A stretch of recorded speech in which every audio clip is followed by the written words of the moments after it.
I have my team with me. I have my finance minister, my commerce minister, Mr. Razak Daud, foreign minister, minister for planning, and minister for overseas Pakistanis.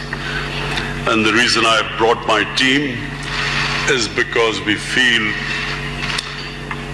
and as both of you mentioned, that it's time that Pakistan and Turkey enhanced our trade to a higher level. We have our problems. We have, for some reason, not achieved the potential of trade between the two countries that we should have. And one of the reasons, obviously, is that the distance between to take goods from Turkey to Pakistan through sea is a long, long way, and there's still no proper train connection between the two countries. So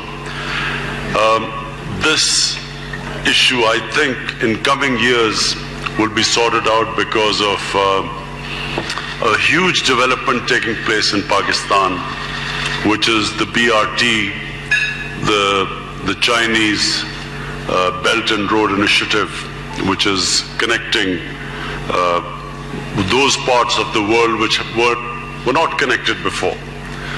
So that's just one thing that will, in future, if we start working from now onwards, the trade between the two countries will increase. The second thing is that Pakistan is a virgin territory. Pakistan is still virgin in the sense that a lot of areas of trade where Pakistan has huge potential have not really started performing. For instance, Pakistan has huge mineral reserves, but we have hardly done exploration even in 5% of the areas where there's oil, there's gas, there's copper, there's cobalt, there's coal, and these areas have hardly been any exploration has been done. But much more importantly, Pakistan has a population of 210 million people. It's one of the youngest population in the world. It has 120 million Pakistanis below the age of 35, which means it has tremendous amount of potential. And secondly is Pakistan's strategic position.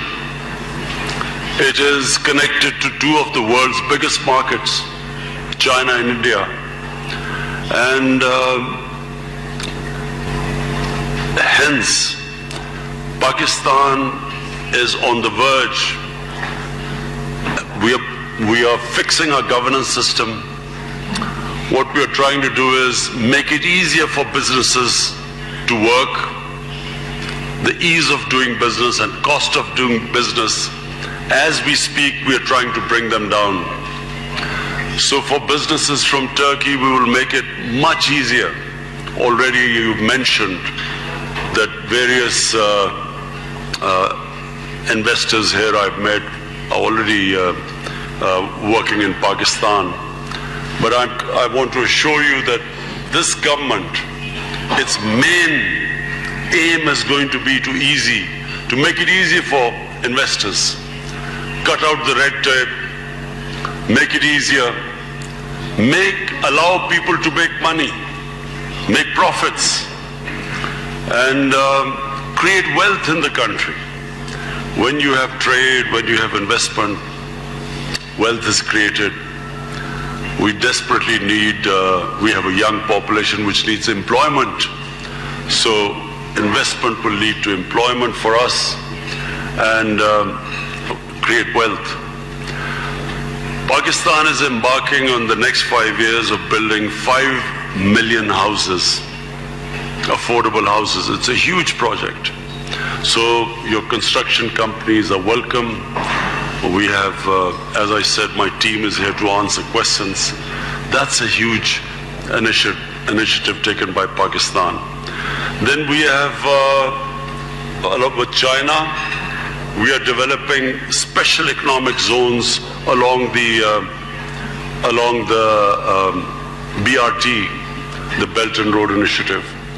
And so again, it is a great opportunity for businesses from here to come and invest. But above all, we have what probably is one of the most diverse country in the world in terms of tourism. We have, I don't know whether most of you realize, out of the 12 or 13 highest peaks in the world, half of them are in Pakistan. Pakistan not only has an totally untapped mountain scenery, trekking, an area open for new resorts, but also Pakistan has also the most diverse religious tourism. It's the center of Buddhist civilization. It is the center for Sikh religious tourism, for Hindus, and it also has the oldest, well, I can't say this here because Turkey already, we know this area is probably the oldest civilization in the world. But in Pakistan we have the Indus Valley civilization, which is 5,000 years old. And of course it's a very historical part of the world. And for Turkey, people from Turkey, you must remember that the Turks were part of the ruling elite of the Indian subcontinent for almost 6 centuries. The Mughal Empire were Turkish origin. Before that, the Sultanate in Delhi for 300 years, it was basically, it alternated between the Turks and the Afghans. So it has this huge history. And let me not forget that when Turkey was fighting for its independence, when the Greeks had invaded the mainland, what is now in Pakistan, then it was India, but from what is Pakistan, people were collecting money to support the Turkish movement for independence under Kemal Atatürk.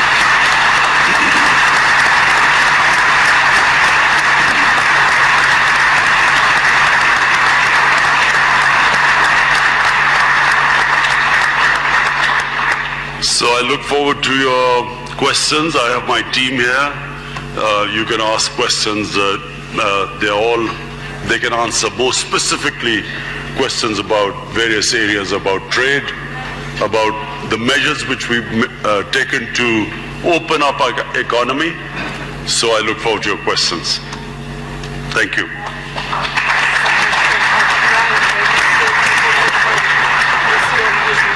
Teşekkür ederim Sayın Başbakan. Thank you very much. It's a great honor for us to. It's a very. Hence, Pakistan is on the verge.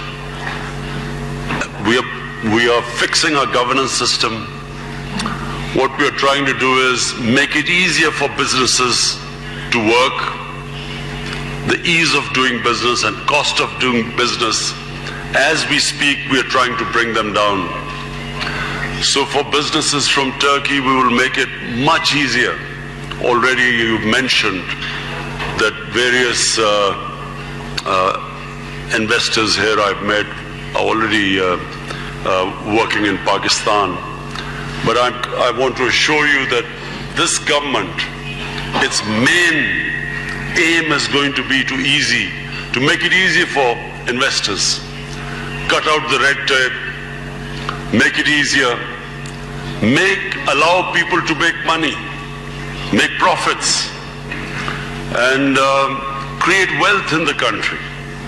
When you have trade, when you have investment, wealth is created. We desperately need, we have a young population which needs employment. So investment will lead to employment for us.